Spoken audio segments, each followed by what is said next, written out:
നമസ്കാരം, ഇത് the Indian.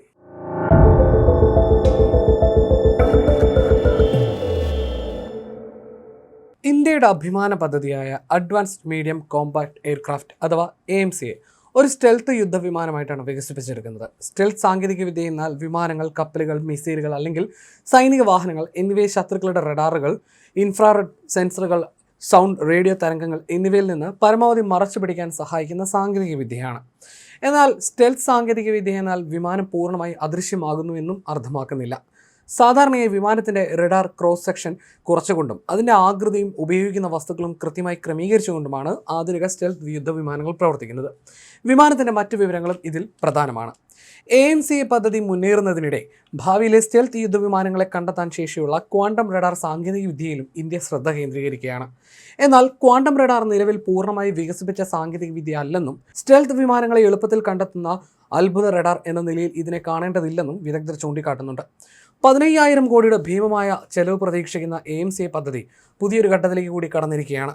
ഭാവിയിലെ ക്വാണ്ടം സാങ്കേതികവിദ്യയിൽ പിന്നിലാകാതിരിക്കാനുള്ള നീക്കമാണ് ഇന്ത്യ ഇപ്പോഴേ നടത്തുന്നത്. പ്രതിരോധ ഉൽപ്പാദന വകുപ്പിന്റെ 2026 അതിഥി 4.0 ഇന്നോവേഷൻ ചലഞ്ചിൽ design and development of sovereign quantum radar എന്ന പദ്ധതി ഉൾപ്പെടുത്തിയിട്ടുണ്ട്. സാധാരണ റഡാറുകൾ റേഡിയോ തരംഗങ്ങൾ ഉപയോഗിക്കുമ്പോൾ ക്വാണ്ടം റഡാർ പ്രകാശത്തിന്റെ പ്രത്യേക ഗുണങ്ങളും പരസ്പരം ബന്ധപ്പെട്ടിരിക്കുന്ന ഫോട്ടോൺ ജോഡികളെയും പ്രയോജനപ്പെടുത്തി വളരെ ദുർബലമായ സിഗ്നലുകളെ പോലും കണ്ടെത്തും.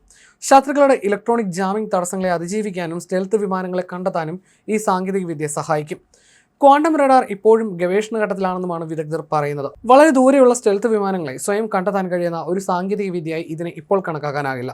ലബോറട്ടറി പരീക്ഷണങ്ങളിൽ ചില പ്രതീക്ഷ നൽകുന്ന ഫലങ്ങൾ ലഭിച്ചിട്ടുണ്ടെങ്കിലും യഥാർത്ഥ സൈനിക സാഹചര്യങ്ങളിൽ ഇതിൻ്റെ പ്രായോഗിക നേട്ടം എത്രത്തോളമായിരിക്കുമെന്നതിൽ ശാസ്ത്രലോകത്ത് ഇപ്പോഴും ചർച്ച തുടരുകയാണ്. 2024 പുറത്തു വന്ന ചില പഠനങ്ങളും യഥാർത്ഥ സാഹചര്യങ്ങളിലെ സ്റ്റെൽത്ത് ലക്ഷ്യങ്ങൾ കണ്ടെത്തുന്നതിൽ നിലവിലെ ക്വാണ്ടം റഡാർ സംവിധാനങ്ങൾക്ക് വലിയ നേട്ടമുണ്ടാകുമോ എന്നതിൽ സംശയം പ്രകടിപ്പിച്ചിരുന്നു. ക്വാണ്ടം ഫിസിക്സിന്റെ തത്വങ്ങൾ പ്രയോജനപ്പെടുത്തി വളരെ ദുർബലമായ സിഗ്നലുകൾ കണ്ടെത്താൻ ശ്രമിക്കുന്ന പുതിയ തലമുറ റഡാർ സാങ്കേതികവിദ്യയാണ് ക്വാണ്ടം റഡാർ. സാധാരണ റഡാർ റേഡിയോ തരംഗങ്ങൾ പുറപ്പെടുവിക്കുകയും ലക്ഷ്യത്തിൽ തട്ടി തിരിച്ചെത്തുന്ന സിഗ്നലുകൾ വിശകലനം ചെയ്യുകയും ചെയ്താണ് ആ വസ്തുവിന്റെ സ്ഥാനം ഉൾപ്പെടെയുള്ള വിവരങ്ങൾ കണ്ടെത്തുന്നത്. Quantum illumination, quantum sensoring, entangles, photon ജോഡികളുടെ ഉപയോഗം തുടങ്ങിയ സാങ്കേതിക വിദ്യകളിലാണ് പദ്ധതിയുടെ പ്രധാന ശ്രദ്ധ. ലോ ഒബ്സർവബിൾ ലക്ഷ്യങ്ങളെ കണ്ടെത്തുന്നതിനും ശക്തമായ ജാമിംഗ് സാഹചര്യങ്ങളിലും പ്രവർത്തിക്കാൻ കഴിയുന്ന സംവിധാനങ്ങൾ വികസിപ്പിക്കുന്നതിനുമാണ് ഇതിലൂടെ ലക്ഷ്യമിടുന്നത്. പദ്ധതിക്കായിട്ടുള്ള അപേക്ഷകൾ സമർപ്പിക്കുന്നതിനുള്ള അവസാന തീയതി ഈ വർഷം മെയ് 4 ഇതിൻ്റെ അർത്ഥം ഇന്ത്യക്ക് ഇപ്പോൾ തന്നെ സ്റ്റെൽത്ത് യുദ്ധവിമാനങ്ങളെ വേട്ടയാടാൻ കഴിയുന്ന പ്രവർത്തനക്ഷമമായ ക്വാണ്ടം റഡാർ ഉണ്ടെന്നല്ല, മറിച്ച് ഭാവിയിൽ ഈ സാങ്കേതികവിദ്യ പ്രാധാന്യം ആർജിച്ചാൽ വിദേശ സംവിധാനങ്ങളെ ആശ്രയിക്കേണ്ടി വരാതിരിക്കാനുള്ള ഗവേഷണത്തിലാണ് ഇന്ത്യ ഇപ്പോൾ തുടക്കം കുറിച്ചിരിക്കുന്നത്.